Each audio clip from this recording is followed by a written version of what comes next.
Hi students, welcome to NEET ஆப்பட்ரிக்ஸ். நம்ம இந்த வீடியோவில் என்ன பார்க்க போகிறோம் அப்படின்னா, NEET 2024 latest update. Applications open எப்போ ஆகுது, நீட் 2024 ரிசல்ட் எப்போ டிக்ளேர் பண்ணுறாங்க அப்படிங்கிற டீட்டெயில்ஸ் தான் பார்க்க போகிறோம்.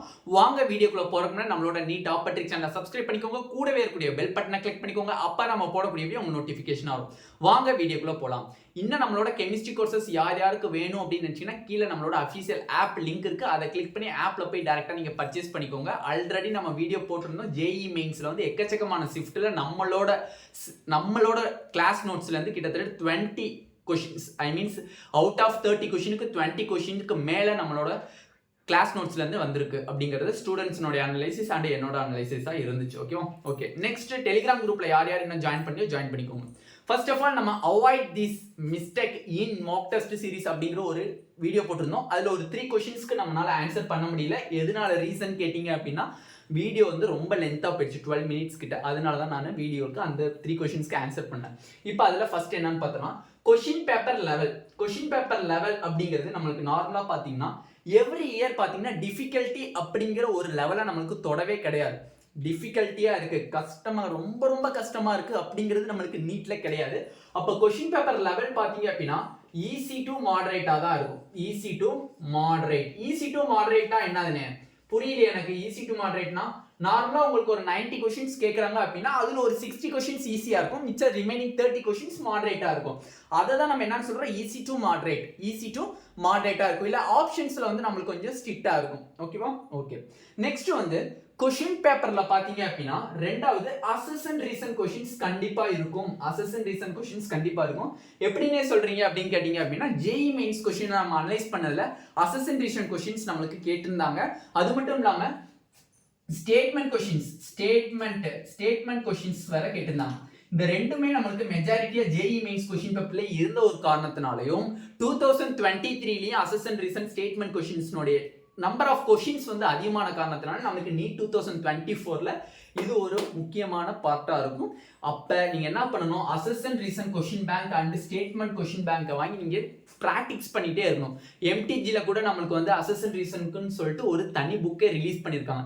அந்த புக்கை நீங்க வாங்கி என்ன பண்ணணும், பிராக்டிஸ் பண்ணியே ஆகணும். அப்பதான் உங்களால அசஸ் அண்ட் ரீசனுக்கு உங்களால ஆன்சர் பண்ண முடியும்.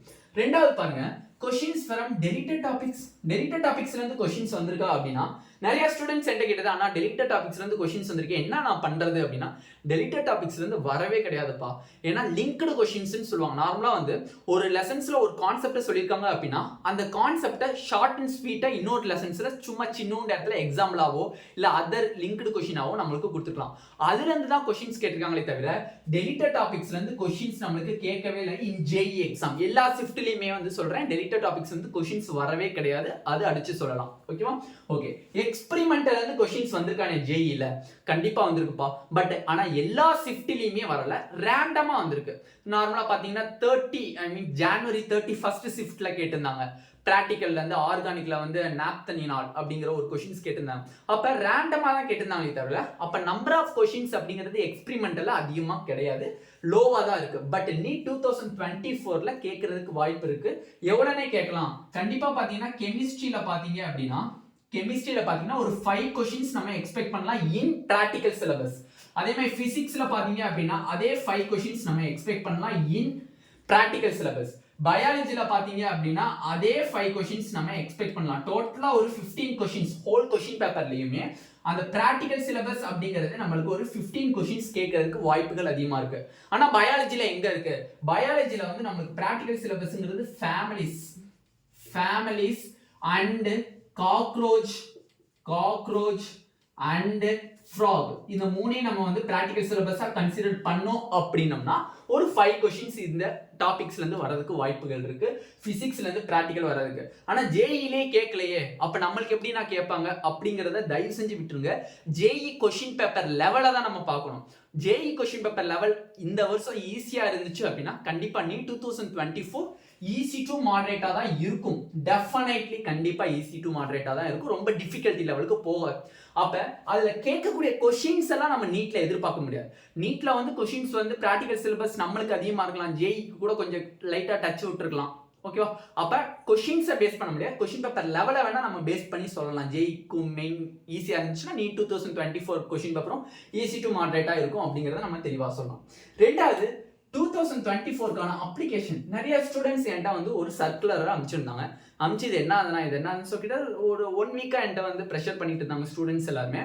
பட் நான் நினைக்கிறேன் அது வந்து ரூமராக இருக்கலாம், இல்லை அவங்களா சொல்கிறதா இருக்கலாம். எதா இருந்தாலும் திருப்பி சொல்கிறேன், என்டிஏ அண்ட் என்எம்சிட்ட இருந்து ஒரு முக்கியமான நியூஸ் வரல அப்படின்னா அதை நீங்கள் நம்ப வேணாம். ஜஸ்ட் இந்த காதில் வாங்கிட்டு இந்த காதில் விட்டுருங்க. ஒவ்வொரு விஷயமே இப்போ டிஸ்ட்ராக்ட் பண்ணுறதுக்கு தான் சொல்லிட்டு இருப்பாங்க. அந்த ஒரு காரணத்தினால நீங்கள் எதையும் பார்த்து டிஸ்ட்ராக்ட் ஆகாதீங்க. அது மாதிரி வந்து நார்மலாக நிறைய ரூமர்ஸ் வருது அப்படின்னா அதுக்கே 1 டே ஸ்பெண்ட் பண்ணி அதவே அனலைஸ் பண்ணிட்டு இருக்காதிங்க. ஏன்னா அது வந்து உங்களை ஃபுல்லாக டிஸ்ட்ராக்ட் பண்ணும். நீங்கள் ஒரு ரூட்டில் போயிட்டு இருக்கீங்க அப்படின்னா அதை உங்களை டைவெர்ட் பண்ணி விட்டுரும். டைவெர்ட் பண்ணிடுச்சுன்னா நீங்கள் இங்கே படிக்கக்கூடியதை மீறி இந்த சைடு போயிடுவீங்க. அப்போ இந்த சைடு பண்ணிங்கன்னா அந்த 1 டே ஃபுல்லாக உங்களுக்கு அது வேஸ்ட் ஆகும். அந்த 1 டே இருந்துச்சுன்னா ஒரு 2 to 3 லெசன்ஸ் நீங்கள் கவர் பண்ணிடலாம். அதனால் தயவு செஞ்சு எல்லாத்தையும் ஸ்கிப் பண்ணிடுங்க. இருந்தாலும் அந்த சர்க்குலரில் என்ன சொல்லியிருந்தாங்க அப்படிங்கிறத நான் தெளிவாக சொல்லிடுறேன். என்ன சொல்லியிருக்காங்க அப்படின்னா, அப்ளிகேஷன் ஃபார்ம் அப்ளிகேஷன் நம்மளுக்கு எப்போ ஓப்பன் ஆகுது அப்படிங்கிறத சொல்லியிருக்காங்க. நீட் 2024க்கு தெளிவாக கவனிச்சுக்கோங்க. ஃபெப் ஃபர்ஸ்ட் வீக்ல ஓப்பன் ஆகுதுன்னு சொல்லியிருக்காங்க. ஃபெப் ஃபர்ஸ்ட் வீக்ல ஓப்பன் ஆகுதுன்னு சொல்லியிருக்காங்க. அப் டு இன்னைக்கு February 2 நான் ரெக்கார்ட் பண்ற சீசன் வந்து February 2 அப்படின்னா இன்ன வரையுமே எந்த ஒரு டீட்டெயிலும் வரல. மேபி இன்னொரு 2 to 4 டேஸ்க்குள்ள வரலாம், இல்லை என்டிஏட்ட இருந்து அனௌன்ஸ்மெண்ட் வரலாம், எதை வேணா நடக்கலாம். பட் இது வந்து அப்ராக்சிமேட்டான வருது. நம்மளுக்கு எப்போ வரும் அப்படிங்கிறது என்டிஏட்ட இருந்து இன்னும் நியூஸ் சொல்ல. இவங்களா ஒரு சஜெக்ஷனை எடுத்து வைக்கிறதானே தவிர வேற ஒன்றும் கிடையாது. இதை நினைச்சு நம்ம அப்ளிகேஷன் போட போறோமே, அப்போ என்னென்ன பண்ணணும் ஏது பண்ணணும்னு சொல்லிட்டு உண்மையில மிஞ்சி போனால் ஒரு 3/4 மணி நேரம் வேலை தான் அப்ளிகேஷன் போடுறது. வேற எவ்வளவுமே கிடையாது. 45 மினிட்ஸ்ல உங்களோட அப்ளிகேஷன் ரெடி ஆயிடும். அதனால அதுக்காண்டி நீங்க 10 நாள் 15 நாள் வேஸ்ட் பண்ண வேணாம். ஓகேவா? ரெண்டாவது, நீட் 2024 ரிசல்ட் அப்படிங்கிறது ஜூன் 2nd வீக் அப்படின்னு சொல்லியிருக்காங்க. பட் இதையுமே வந்து நீங்க நினைச்சுக்கிட்டு பேனிக் ஆக வேணாம். என்னன்னா இன்னும் எக்ஸாம்ஸே முடியல, அதுக்குள்ளே ரிசல்ட் டேட் அறிவிக்கிறாங்களே அப்படின்னு கேட்டீங்கன்னா இது அவங்களோட அசம்ஷன் தான். எதனால சொல்றேன் அப்படின்னா, நார்மலா நம்ம எல்லாத்துக்குமே தெரியும் நீட் எக்ஸாம் முடிஞ்சு 1 மந்த்ல நம்மளுக்கு ரிசல்ட் டிக்ளேர் பண்ணுவாங்க அப்படிங்கிறது நம்மளுக்கு தெரியும். ஆஸ் யூஷுவலா பாத்தீங்கன்னா May 5 நம்மளுக்கு நீட் எக்ஸாம்னா ஜூன் 10க்குள்ள நம்மளுக்கு என்ன பண்ணிடுவாங்க, ஜூன் 10க்குள்ள நம்மளுக்கு என்ன பண்ணிடுவாங்க, என்டிஏ வந்து நீட் எக்ஸாமுக்கான ரிசல்ட்டை வந்து டிக்ளேர் பண்ணிடுவாங்க. அது எல்லாத்துக்குமே தெரிஞ்சது. நீட் எழுத போகிற எல்லா ஆஸ்பிரண்ட்டுக்குமே தெரிஞ்சது தான் 1 மந்த்தில் நம்மளுக்கு ரிசல்ட் வந்துடும் அப்படிங்கிறது. ஓகேவா? அது மட்டும் இல்லாமல் இன்னும் ஒரு முக்கியமான நியூஸ் சொல்லியிருக்காங்க. 3rd பாயிண்டாக வச்சுக்கோங்க. இது first point, second point, 3rd point.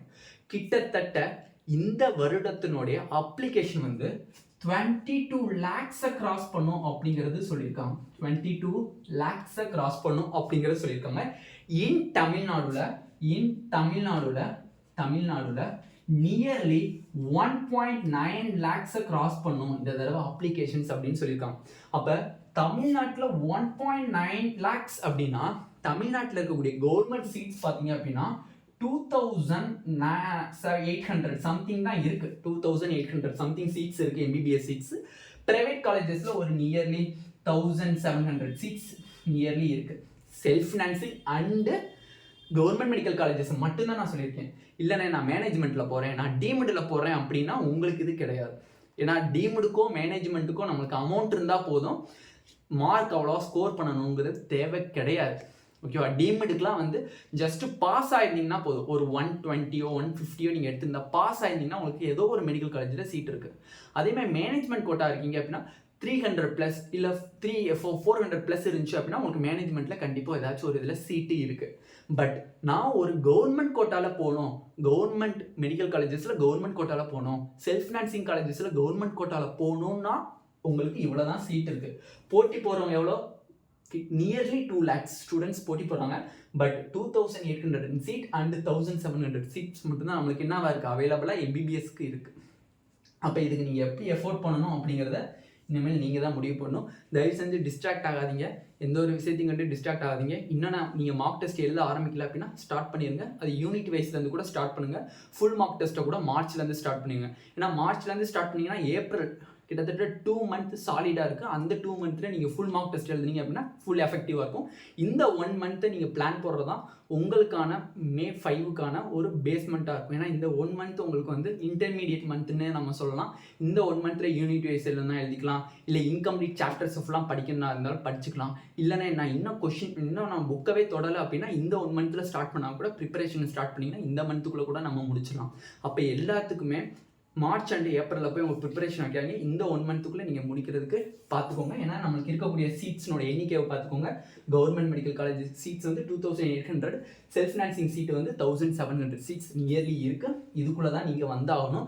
இதுக்குள்ளே வரணும் அப்படின்னா இந்த 2 லட்சம் பேர்த்தில் நீங்கள் எப்படி படிக்கணும் அப்படிங்கிறத டிட்டர்மினேஷன் பண்ணி படிக்க ஆரம்பிச்சோம். ஓகேவா? இந்த வீடியோ உங்களுக்கு பிடிச்சிருந்துச்சு அப்படின்னா நம்மளோட நீட் டாப் ட்ரிக்ஸ் சேனலை சப்ஸ்கிரைப் பண்ணிக்கோங்க. கூடவே இருக்கக்கூடிய பெல் பட்டனை கிளிக் பண்ணிக்கோங்க. அப்போ நம்ம போடக்கூடிய வீடியோ உங்களுக்கு நோட்டிஃபிகேஷனாக வரும். உங்கள் ஃப்ரெண்ட்ஸ் எல்லாத்துக்குமே ஷேர் பண்ணிக்கோங்க. Thank you students.